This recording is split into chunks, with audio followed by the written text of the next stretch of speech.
Hey everyone, Richie here. Today I'm going to work on repotting this bamboo plant that I got way back in 2004. At one point a couple of years ago, this thing was about 6 feet tall. We cut it back down to one root. Started growing again, but it's been in the house all winter and it's starting to dry out, so I'm bringing it outside. We're going to put it in this new pot today, and hopefully it'll grow huge again and maybe sprout a couple other branches with it, like we got these two. So we'll see if I'm gonna take these rocks out and separate it all, clean up the roots a little, move some of that dirt over that's in there. Got some brand new potting soil we're gonna put in and some plant food, and then we're gonna move it back inside. Okay, let me get started here. I'll show you an update. Okay, so I moved the rocks out of there, decorative rocks. Now I'm gonna get some dirt into the pot here that we're gonna be moving it into. Apologize for the wide angle here, but this is just Schultz Potting Soil Plus, which has some nutrients in it, but it's mostly just potting soil that you would use for house plants and stuff like that. Nothing major. That's why I'm going to put in some all-purpose plant food with it. So we'll fill this up here.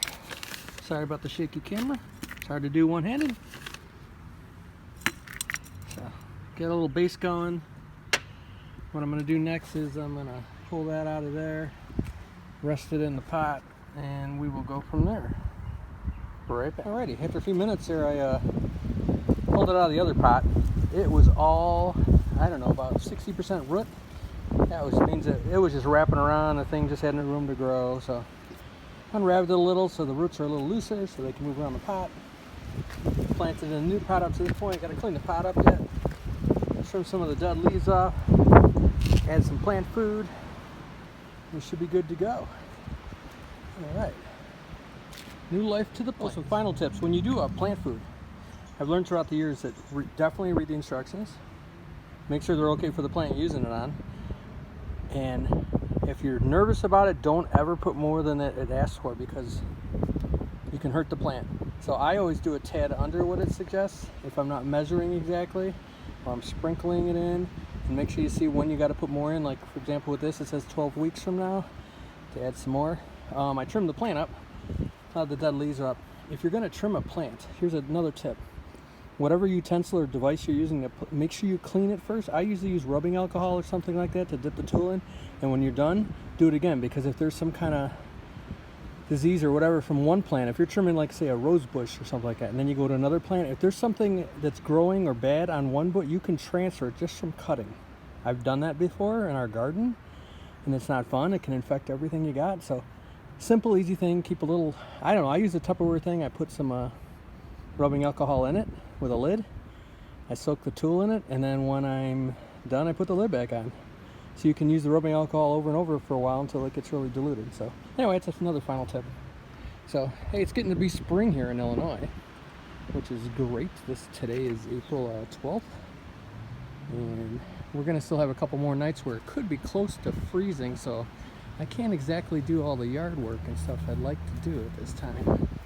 But everything's growing. Here's our creek that runs through town. You know, all that stuff's growing down there. That big stuff there is basically, that's a mess. That stuff needs to be removed. I don't work down by the creek a lot, but I'm slowly trimming it down so we can grow things properly. But you know, grass, we just cut the grass last week and it's already getting too big again. Our plants here, those are, you know, it's our flower garden, as I like to call it. Our big tall bushes are tropical hibiscus.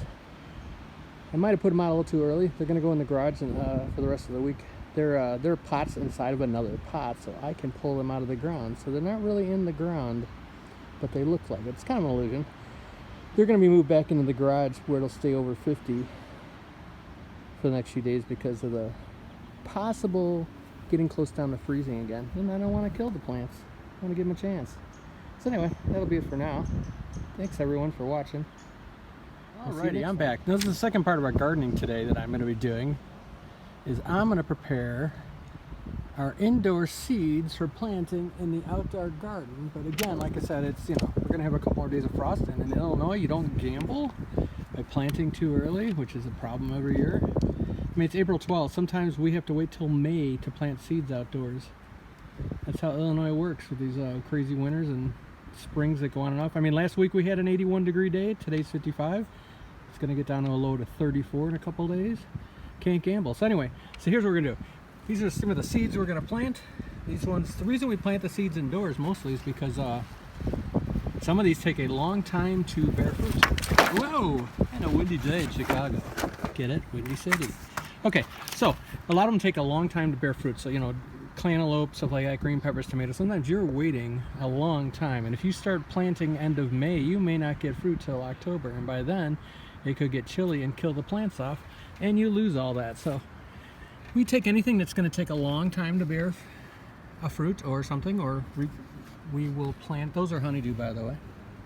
Seeds from an actual honeydew that we dried out. We're going to grow from seed. That skull's just a paperweight. All right, so what I like to do is I take all these. Those are, you know, it's a little mini greenhouse with the lid and all that. I'll show you when we're done. You got these little pods from the same company that you'll add water to. They kind of make their own little dirt. You put the seeds in it, and it makes your little greenhouse in the house, so you don't have to buy a whole bag of dirt. They work pretty handy. We're going to try it again this year. The paper is so I can keep track of the 36 slots we have here. Because if I put seeds in it and I don't know what they are, when I move them to the garden, we're gambling. So it's better to make a little grid, which I'm going to draw out. Put the 36 holes. I'll mark which ones are which. That way we can keep track of them for replanting when it's time to move them outdoors. All right, I'm going to get started by drawing my grid and something like that, and I'll show you the progress shortly. Okay, got everything set up. So next what you do is you get these pellets. Get these pellets basically, right? They're going to grow when you add water to them, and then you're going to put the seeds in that little center hole. You know, these are just, it's kind of like a dirt. It helps, you know, grow in the roots. You can see it's a loose thing, so it's not compacted. The seeds can grow on their own while they're inside. Here's my grid. Got my all my seeds labeled out. I'm going to number them as I put them in. So we got 7 different products. So we're going to put about 5 for each kind of product, and I'm going to label the box. What you do with these pellets then, you have to add warm water. You have to soak them for a while until they grow. It says on the directions use warm water, so I'm basically just filling this whole thing up. You know, I'm gonna have to go get more because it says you want them to soak in 1.5 inches of water, which is pretty much the whole thing. So, just adding a little water each one right now. I'm gonna go get more water. I gotta learn how to hold the camera, don't I, folks? So anyway, just fill all the rest in here, let that spread out. That'll all soak through and go down. What you do after that, after you let them you know, sit in that water, once they grow about 1.5 inches, you got to drain all the water out, and then you can put your seeds in your little pods. You'll cover it with the dome, put it in a sunny place in the house, and then there's some other instructions what I will cover after I plant the seeds. I'll add the water. After about 2 minutes, they start puffing up like this. They look like little rolls of dirt. So I basically start putting my seeds in. I always put in at least 2 or 3 seeds. The reason being, not every seed's going to grow.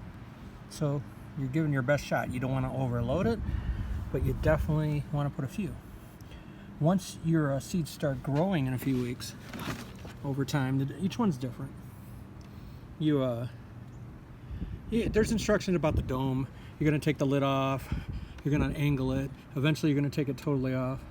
But once you get plants that are sprouted, you're going to kind of pick the best one of each one before repotting. So you're going to pull out the ones that, like, say, you know, you get the runts, you know, 3 seeds, maybe 2 out of the 3 grow, and one's growing way better than the other.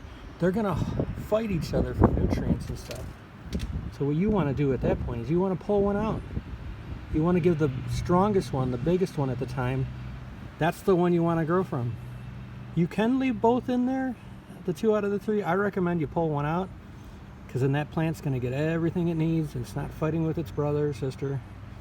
And that'll be the one you're going to repot outside eventually. So everybody has different techniques. For me, I like to narrow it down just to one, and that's the one goes outside.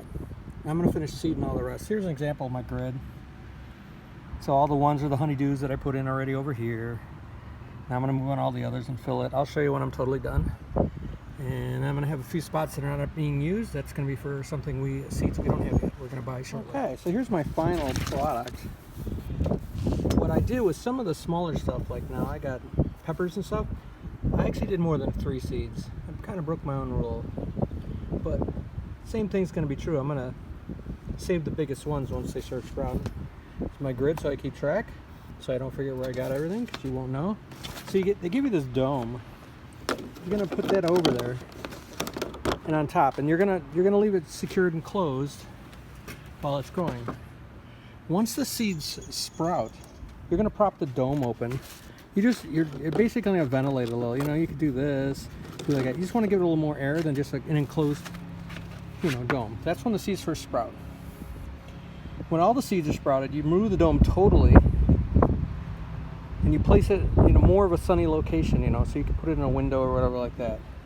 After the leaves, the true leaves start growing out of everything, you're going to do that thing where I said you cut back and you just pull the plants that you want, and you remove all the ones that you don't want.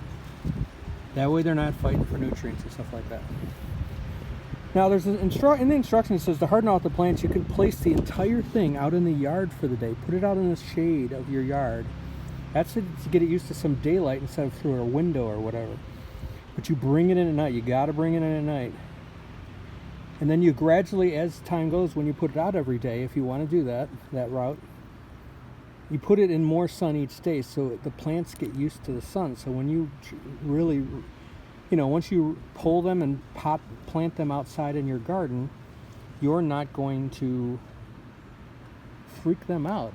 They're plants that have never been in sun all the time. So like when we move them to our garden over there, I'm gonna have this thing it's sat in the sun a few times, in and out, outside and then inside at night, basically before you plant them. So anyway, that's where we're at right now. We'll see what happens. I will do updates as time goes by. Thanks for watching, everyone.